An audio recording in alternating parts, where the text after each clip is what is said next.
quase já estamos no segundo semestre, né? Já estamos quase chegando em agosto. Hoje é o último domingo de julho. E o salmista que escreveu o Salmo 121, ele diz o seguinte: eleva os olhos para os montes. Tem tanto monte na vida, são aquelas pessoas que sobressaem, aquelas pessoas, tanto no ministério da palavra de Deus, como nos esportes, na literatura, na cultura e por aí afora. Eu vou imitar um deles? Não, eles não têm socorro para dar para você. Você tem que levar os olhos para os montes e perguntar assim: de onde me virá o socorro? Pode olhar o sucesso dele. O meu socorro vem do Senhor que fez os céus e a terra. É isso que você tem que estar pronto para responder.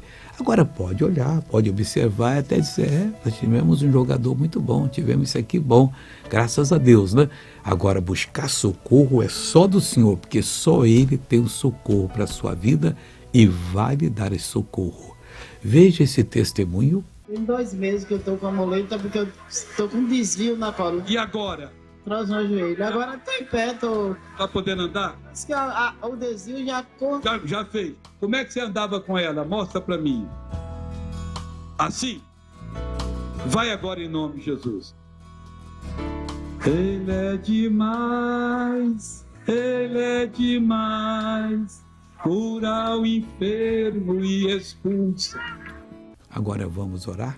Pai querido, oramos em nome de Jesus, segundo o que está escrito em Tua palavra. Eu paraliso toda a ação do inimigo nesta vida e mando ao mal e digo: saia, vá embora, desapareça, em nome de Jesus. E você diz: amém.